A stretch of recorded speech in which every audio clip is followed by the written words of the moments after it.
Gue dapat cerita ini dari email kita, dan dia nyamarin nama dia sendiri sebagai Anjani. Oke. Jadi tiap tahun sebelum COVID, sekolahnya Anjani ini selalu ngadain karya wisata atau study tour, dan lokasinya selalu di Bali. Yang ikut biasanya anak kelas 7 yang baru ke kelas 8, berarti SMP ya. Nah setelah COVID, 2 tahun tuh gak ada study tour. Akhirnya Anjani ini dapat buat study tour pas dia baru naik dari kelas 8 ke kelas 9, dan itu di tanggal 25 Juli 2022. Oh baru berarti? Baru-baru, kayak Tahun lalu lalu. berarti. Awal-awal dia tuh happy banget karena ya dia tahu mau liburan ke Pulau Bali ya kan, bisa sekalian healing gitu katanya. Seharian perjalanan menuju Bali, kurang lebih estimasinya 14 jam. Akhirnya dia sampai tuh di Bali, Anyway, sekolah dia di Jakarta, Bi. di Jakarta, tapi dia nggak nyebutin sekolahnya di mana. Berarti dia naik bus sama teman-temannya. Nah betul, sorenya sekitar jam 6-an, setelah dari pagi dia dan teman-teman sekolahnya itu jalan-jalan, akhirnya mereka tuh menuju hotel. Sesampai di hotel, langsung tuh mereka check-in. Nah, ini gue diwanti-wanti banget buat gak nyebutin nama hotelnya. Tapi pas gue cek, hotelnya ini lokasinya di daerah Sempidi, Badung, Bali. Tahu nggak lu? Ya. Awal pertama kali masuk hotelnya, jujur vibe hotel ini tuh emang agak kuno kata dia. Dan creepy banget, kayak nuansa vintage tapi nyeremin. Nah, dan lu tahu, yang biasanya resepsionis atau pegawai hotel tuh masih muda-muda, cantik gitu kan. Ya apalagi di Bali gitu ya biasanya. Nah ini tuh beda Nat. Semua tuh udah kayak tua-tua berumur gitu. Ada sih yang masih ibu-ibu. Nah dia tuh di situ agak takut dan sedikit kaget pas dia masuk ngeliat kamarnya. Dari kasur, TV, meja, kursi, semua tuh kelihatan kayak udah barang lama gitu Nat. Apalagi lemarinya.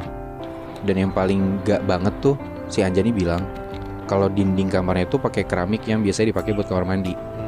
Jadi biasanya digunain kan buat pijakan alas gitu ya. Nah ini malah kayak dipasang di tembok. Jadi kayak jijik banget gitu lah. Pokoknya ini hotel enggak banget si Anjani bilang. Nah yang paling menjijikan lagi, kata si Anjani ini, waktu dia ngeliat Instagram story temennya dia di kamarnya di hotel yang sama, itu dia nemu kecoa 6 biji. Kayak lu bayangin sebanyak apa itu kan. Iya.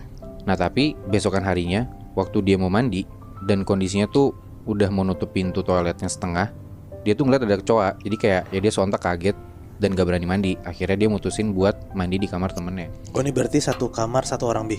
Enggak, satu kamar tuh berempat Oh. Udah tuh gara-gara ya kamar mandi gak bisa, dia mandi di tempat temennya. Udah selesai dia balik lagi ke kamar. Nah mungkin karena dia mandi malam, dia seger banget. Dan ternyata ya dia minum kopi gitu loh. Jadi dia gak bisa tidur nih si Anjani ini di saat teman-temannya udah pada tidur. Dia tinggal sendirian di kamar itu berempat. Dia bangun tapi teman-temannya udah pada tidur. Akhirnya dia sendirian itu, dia main HP aja tuh, di scroll-scroll TikTok. Dan ternyata dia gak sadar kalau itu udah hampir jam 12 malam. Terus karena dia bosen tiduran, akhirnya dia duduklah di kasur. Nah di saat dia lagi asik main HP sambil duduk itu, dia tuh ngeliat ada bayangan hitam lewat pelan dari jendela. Kejadiannya dialamin sama teman gue sendiri, namanya Atar. Lo pernah inget gak? Gue pernah cerita ada teman gue namanya Atar yang kuliah di Jogja dan dia disukain sama penunggu kosan dia yang kuntilanak itu. Iya ingat-ingat Yang di rooftop itu gak sih? Iya yang di rooftop. Wow. Itu kan kejadian pas waktu dia udah kuliah. Nah waktu pas dia study tour SMA, dia pernah ngalamin kejadian itu sendiri pas lagi study tour. Oke. Anyway, Atar nih orang Jakarta ya. Jadi dia SMA di Jakarta. Oke. Waktu pas tahun 2012, satu sekolah Atar itu ngadain study tour ke daerah Jawa Tengah dan Jogja. Mereka pergi naik bus dan study tournya itu sekitar 4-5 harian lah. Nah di Jogja itu mereka ngiter-ngiter, tapi mereka lebih lama tinggal beberapa hari di salah satu hotel di dekat kaki Gunung Merapi. Karena dia ada destinasi buat naik ke kaki gunung gitu-gitu loh. Jadi makin lama tinggal di sana. Singkat cerita di hari itu nyampe lah mereka di hotel itu. Jadi hotel itu jadi kayak hotel tua gitu lebih Nat. Gede, bagus, tapi kuno. Bangunan tuh kayak tinggi beberapa tingkat. Terus lahannya luas banget. Jadi bangunan hotel ini kayak di tengah-tengahnya gitu loh. Kanan, kiri, depan, belakang tuh taman luas gitu, kebayang gak? Iya. Nah kamar Atar dan teman-temannya Atar ini itu madep ke bagian belakang hotel. Yang mana itu kayak lahan kosong gelap gitu. Kebayang kan? Nah itu view ke gunung bukan? Enggak, bukan. Tapi kayak view ke taman belakangnya hotel tapi udah gelap banget gitu lebih. Oke. Awal-awal nyampe sana, Atar dan teman-temannya tuh kayak langsung googling gitu loh. Jadi kayak berita di hotel itu ada apa, terkenalnya karena apa. Karena hotel itu tua banget dan hawanya tuh gak enak gitu loh. Karena bangunan lama mungkin kan. Iya. Dan pas salah satu temennya Atar itu ngecek, ternyata bangunan itu udah berpuluh-puluh tahun berdiri di situ. Dari zaman Belanda pun juga ada bangunan ini. Tapi bentukannya belum jadi hotel yang segede gini ya. Tapi udah jadi hotel. Jadi mungkin udah dari tahun 1920-an, 30 udah ada tuh gedung itu. Oke. Nah dari situ anak-anak langsung jadi mikir kayak, oh bangunan ini emang lama, jadi ya kita harus hati-hati aja karena kan mereka nggak tahu dalamnya ada apa kan. Yaudahlah mereka tuh sampai hotel jam 7-an malam, free time bentar, dan jam 10-an malam mereka tuh udah harus tidur. Nah Atar ini kamar di lantai 3, dan satu kamar itu isinya 6 orang. Atar dapat kamar 2 dari ujung, kamar paling kanan itu kosong, paling pojok, dan kamar-kamar sebelahnya itu banyakan kamar-kamar cewek. Jadi kayak satu lorong itu yang cowok tuh cuman kamarnya Atar dan temen-temennya doang. Dan di sampingnya kosong. Kosong yang paling pojok kanan. Iya. Tapi yang ke kiri sana tuh kamarnya cewek-cewek gitu Paham. Nat. Dan ini cuma 3 lantai. 3 lantai, Oh, jadi paling atas ya? paling atas. Oke, terus? Udahlah sekitar jam 11-an malam hotel udah sepi. Karena kan jam 10 pada tidur kan. Kayaknya nih emang beneran tidur orang-orang karena sepi, gak ada suara sama sekali Nat. Tapi Atar sama teman-temannya berlima ini tuh masih bangun, masih melek.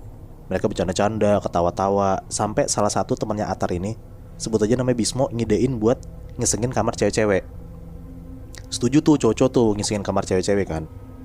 Yang cowok-cowok berenam ini lakuin adalah kamar cewek-cewek itu ditelepon semua, tapi ditempelin pakai suara lingsir ungi. Gitu. Iseng ya. Iseng, cowok-cowok ini iseng. Ditelepon lah kamar-kamar cewek ini. Ada yang ngangkat, ada yang enggak. Yang ngangkat pun juga kayak langsung teriak-teriak ketakutan, marah-marah. Karena kayak jam 11 malam lu digangguin ada lingsir ungi gitu kan, ngeganggu banget kan. Sampai sebel tuh teman-temannya Atar yang cewek kan. Akhirnya Atar dan teman-temannya puas udah ngegangguin teman-teman mereka yang cewek. Tapi Atarnya sendiri pun juga masih tetap pengen ngegangguin teman-teman yang cewek. Akhirnya mereka ngegangguin lagi. Tapi bukan di telepon lingsir ungi, tapi Atar sama teman-teman yang cowok ini keluar dari kamar. Abis itu ngetok-ngetokin tuh kamar teman-teman yang cewek satu-satu, diketok-ketokin gitu. Gabut banget ya mereka ya. Gabut sih jujur Net. Nah ada kali setengah jam lebih Atar dan teman-temannya tuh ngesengin kamar cewek-cewek, ngetok-ngetokin segala macam, sampai beres ngerjain teman-teman yang cewek itu sekitar jam 12 malam. Akhirnya jam 12 malam Atar dan teman-temannya tuh balik ke kamar dan nyoba tidur karena mereka harus bangun jam 6 pagi buat jalan-jalan. Tahun 2012 ada satu SMP negeri di Jakarta yang ngadain study tour ke Jogja. Kenapa sekolah itu pilih Jogja? Karena sekolah tuh ngerasa Jogja tuh punya warisan budaya sama sejarah yang bernilai tinggi. Iya. Tapi emang sering banget sih kalau misalkan study tour ke Jogja nggak sih kalau SMP? Iya bener Bi. Kayak kalau nggak Jogja Bali kan. Benar. Jadi yang study tour pada tahun itu tuh siswa kelas 8, berarti kelas 2 SMP. Mereka pergi 3 hari 2 malam dan naik bis rame-rame dari sekolah mereka. Nah jadi gue mau ceritain tentang satu geng anak-anak SMP itu. Mereka laki-laki semua, ada 3 orang, namanya Dandi, Ojan, sama Billy. Mereka tuh terkenal kayak paling lucu di SMP-nya itu. Kayak rame banget anaknya, terus suka bercanda. Pokoknya definisi kalau nggak ada mereka tuh sepi banget deh sekolah. Akhirnya tiba juga hari dimana sekolah mereka tuh berangkat ke Jogja. Dandi, Ojan, sama Billy tuh satu bis. Mereka berangkat dari malam, kira-kira jam 10 malam, biar sampai Jogja tuh pagi dan menghindari macet dan lain-lain juga. Selama di perjalanan juga seru banget. Dandi main gitar, Ojan sama Billy nyanyi-nyanyi. Teman-teman sekelas mereka tuh juga ketawa-tawa banget lah sama lawakan-lawakan mereka. Pokoknya sampai jam 12 malam mereka tuh bercanda-canda. Gak lama si wali kelasnya mereka tuh nyuruh mereka buat tidur sama istirahat. Karena besok pagi tuh rencananya mereka tuh mau langsung ke Candi Borobudur dulu, baru ke penginapan mereka. Ojan bilang lah ke gurunya ini, "Bu, pasang film horor dulu dong biar bisa nemenin kita tidur." Nah pas banget di bis itu tuh ada DVD Insidious Moebi. Jadi biar pada gak berisik, wali kelasnya ini tuh masangin lah akhirnya film Insidious. Tapi bukannya pada tidur, anak-anak tuh malah fokus nonton karena seru banget. Nah Ojan, Dandi, sama Billy ngelihat anak-anak yang lain teriak-teriak ketakutan, kepikiran lah mereka buat ngisengin. Jadi Ojan minjem mukena sama salah satu temennya, terus pakai bedak tabur buat di mukanya biar putih banget. Terus Ojan kayak jalan ngerangkak gitu di tengah-tengah lorong dan nakutin satu temennya yang duduk paling depan. Temen ini tuh cewek yang emang tuh penakut banget dia. Pas sampai tempat duduk cewek ini, Ojan dari ngerangkak terus ngeliat ke bawah. Tiba-tiba pas sampai, kepalanya tuh langsung nengok ke arah temennya ini dari bawah sambil megang kaki temennya. Jerit-jeritan lah itu temennya, kayak kaget gitu kan. Langsung heboh sampai dimarahin wali kelasnya, terus disuruh langsung tidur. Nah akhirnya mereka semua tuh tidur satu bis. Bener-bener suasana hening banget. Sekitar jam 3 pagi Dandi kebangun. Dia kebelet pipis terus bangunin Ojan juga. Nah si Ojan bangunin Billy. Jadi si trio ini tuh bangun lah, terus bangunin wali kelasnya untuk bilang kebelet pipis. Dan pas dibilangin ke supirnya, untung banget di depan tuh ada rest area terdekat. Terus mereka bertiga turun. Karena teman-teman yang lain pada tidur juga, Ojan lari duluan ke toilet. Karena ternyata dia tuh yang paling kebelet. Pas Ojan udah sampai toilet, dia pipis. Pas udah mau selesai, gak lama Dandi tuh datang, terus pipis di sebelah Ojan.